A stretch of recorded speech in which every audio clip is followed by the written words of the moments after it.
Professor Leonardo com vocês, em mais uma aula da Constituição Federal de 88, artigo 53, vamos falar sobre o Estatuto dos Congressistas. No artigo 53, nós temos o seguinte: os deputados e senadores são invioláveis, civil e penalmente, por quaisquer de suas opiniões, palavras e votos. Parágrafo 1º. Os deputados e senadores, desde a expedição do diploma, serão submetidos a julgamento perante o Supremo Tribunal Federal. Essa seção da Constituição Federal vai tratar de um tema chamado Estatuto dos Congressistas. E nós vamos aprender sobre as imunidades parlamentares, que nada mais são que prerrogativas inerentes à função parlamentar. Já fica a informação. A imunidade não está ligada à pessoa do parlamentar, está ligada à função. Tanto é que o suplente, quando está ali exercendo a função, ele passa a ser o detentor dessas prerrogativas. E quando não mais está exercendo, ele deixa de gozar dessas prerrogativas. Isso já foi decidido até pelo Supremo Tribunal Federal. Muito bem, a Constituição traz algumas disposições sobre as imunidades e as vedações dos parlamentares. As regras descritas no texto constitucional buscam dar maior independência ao poder legislativo nas suas missões constitucionais. E aí o que eu disse, a doutrina costuma denominar este capítulo da Constituição como Estatuto dos Congressistas. Muito bem, vamos esquematizar antes de entrar no texto, pois é muito importante entendermos a lógica da matéria. Vamos lá, no artigo 53, nós temos esta parte que trata da imunidade parlamentar. E nós vamos ver o seguinte, que ela se subdivide em imunidade material ou real ou substantiva e também em imunidade processual, formal ou adjetiva. O que vem a ser isso? A imunidade material, real ou substantiva, ela é trazida no caput do artigo 53. Nós já vamos entrar nessa parte. E a imunidade processual, formal ou adjetiva, ela está no artigo 53, parágrafos 2º a 5º, que nós vamos ver na próxima aula. Esta imunidade processual, formal ou adjetiva, ela pode se referir à prisão e também ao processo. Mas, como eu disse, vamos deixar para a próxima aula.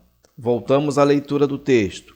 Os deputados e senadores, ou seja, os congressistas, lembre-se que está ligada à função que exerce, tá?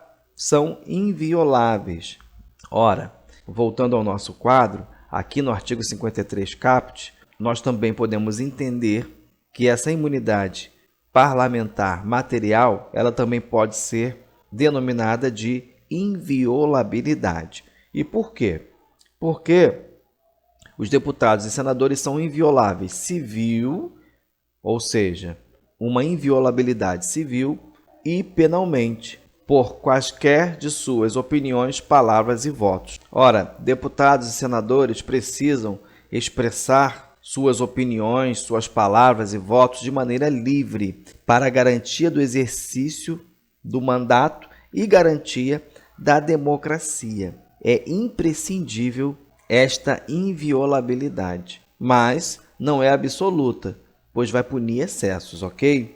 Muitas das vezes um parlamentar ele acaba cometendo um crime quando manifesta suas opiniões, palavras e votos. E, inclusive, a doutrina penal ela vai divergir se essa cláusula ela é uma excludente de crime, se ela é uma causa funcional de isenção da pena, se ela é uma causa que se opõe à formação de crime, se ela é uma causa de irresponsabilidade ou de incapacidade penal por razões políticas, enfim.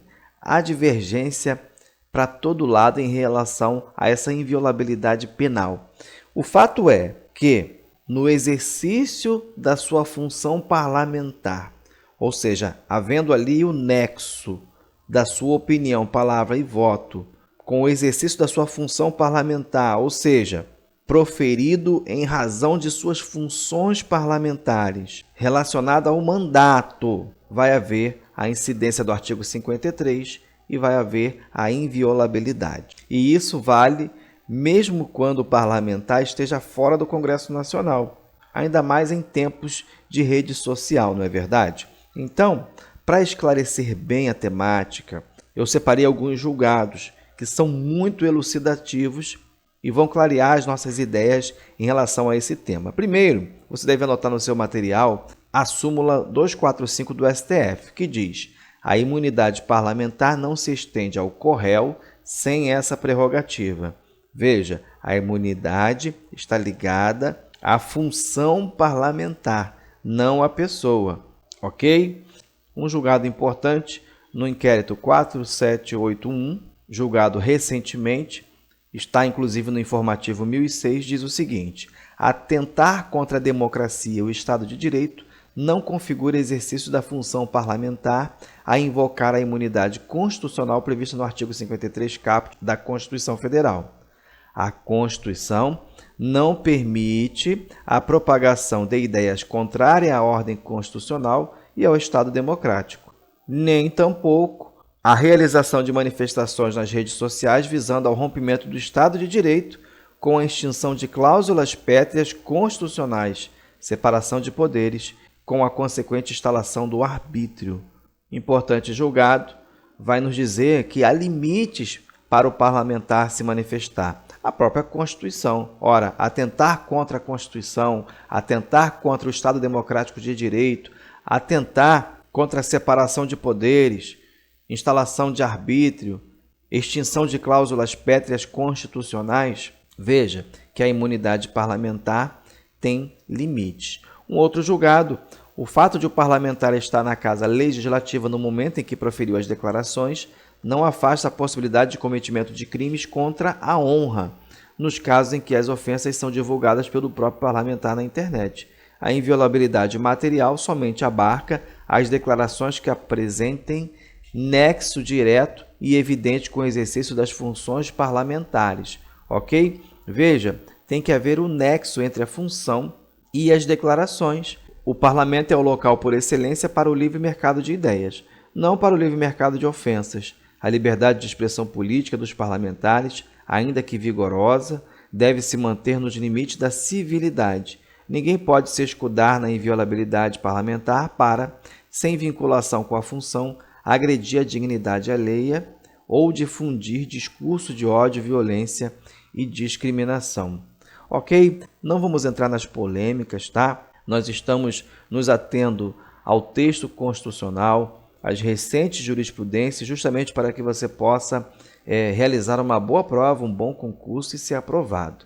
O professor está passando aqui matérias recentes que provavelmente serão cobradas na sua prova. Fique ligado, ok?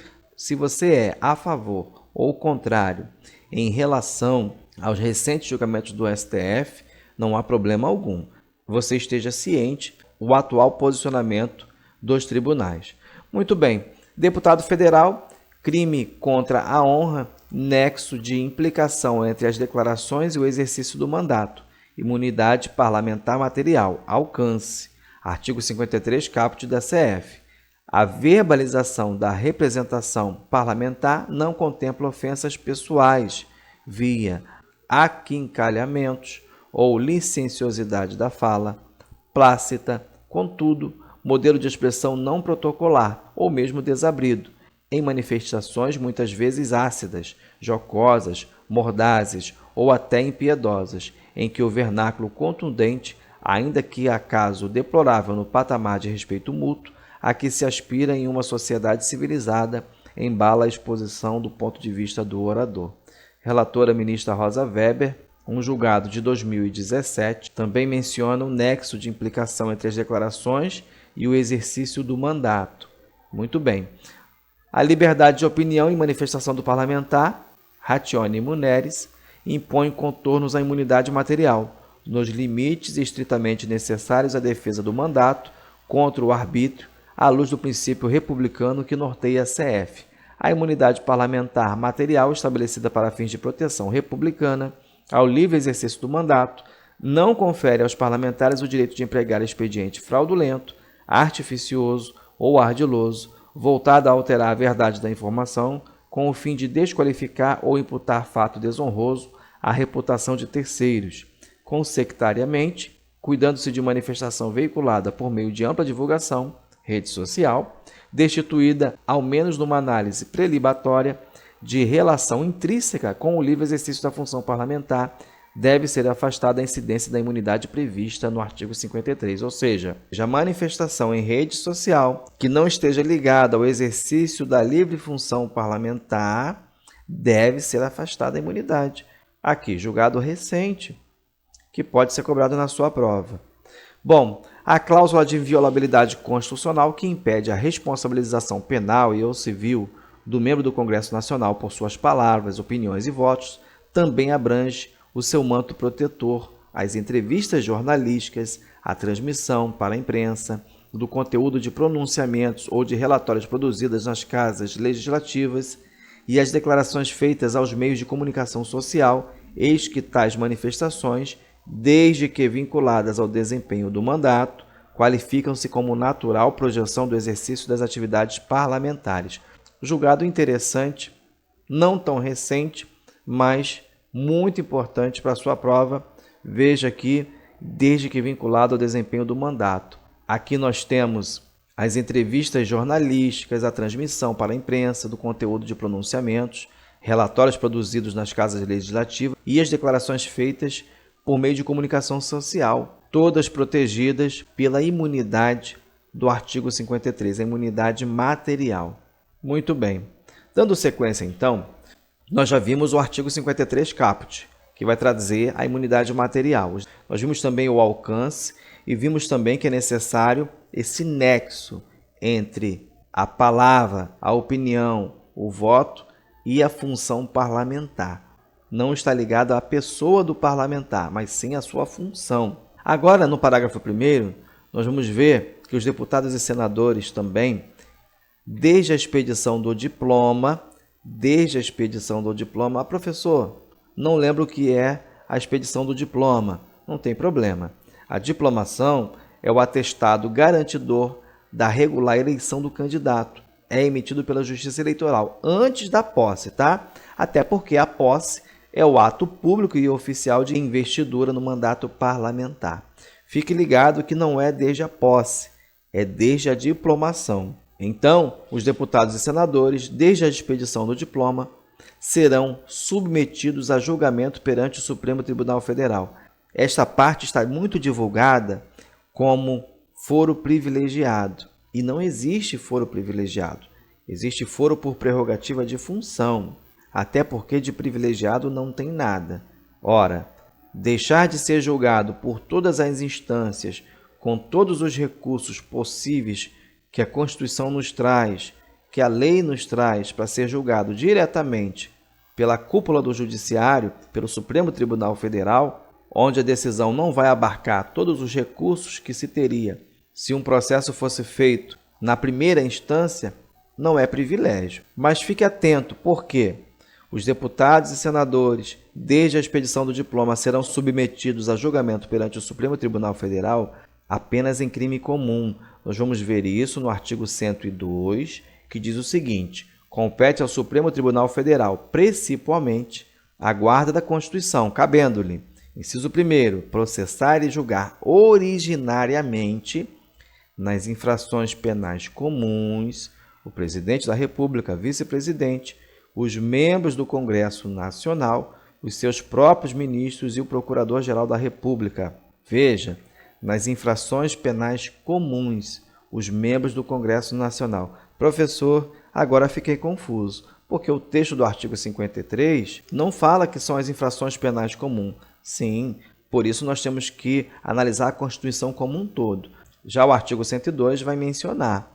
Então, muitas questões de prova cobram exatamente isso, pois numa leitura simples do artigo 53, no seu parágrafo 1º, você não consegue identificar. Mas se você combinar ele com o artigo 102 da Constituição, inciso 1º, a linha B, lá com o artigo 55, que nós vamos estudar, nós vamos aprender que nos crimes de responsabilidade, o parlamentar será julgado pela respectiva casa, ou seja, o deputado federal pela Câmara dos Deputados e os senadores pelo Senado Federal.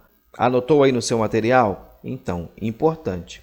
Bom, Os deputados e senadores, desde a expedição do diploma, serão submetidos a julgamento perante o Supremo Tribunal Federal. Eu separei julgados importantes para finalizar esse vídeo, que dizem o seguinte: incumbe ao STF, nos termos do artigo 102, inciso 1º, a linha B da Constituição, processar e julgar originariamente nas infrações penais comuns, como no caso, os membros do Congresso Nacional, desde o momento em que passam a ter direito a assento na cadeira parlamentar, ou seja, com a expedição do diploma, de acordo com o artigo 53, parágrafo 1º da Constituição, julgado de 2014, cujo relator foi o ministro Teori Zavascki.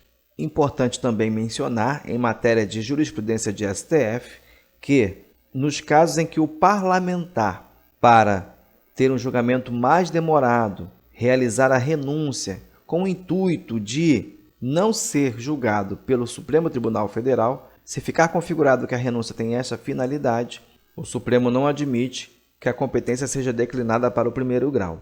Preste atenção, informação importante. Se o foro por prerrogativa de função fosse algo como a sociedade divulga, não haveria parlamentar tentando realizar manobras para que o seu processo seja declinado de competência e vá para o primeiro grau e se eternize com diversos recursos em cada uma de suas instâncias, como a lei determina. Então, foro por prerrogativa de função não é um privilégio, é uma garantia constitucional que visa combater a impunidade. Nós não estamos, repito, no plano prático, nós estamos no plano teórico, nós estamos aqui preocupados com a nossa prova, com o nosso concurso, então seguimos nos estudos. Na próxima aula, nós vamos continuar o artigo 53, vamos para a nossa aula de parte 2, continuaremos a falar do Estatuto dos Congressistas.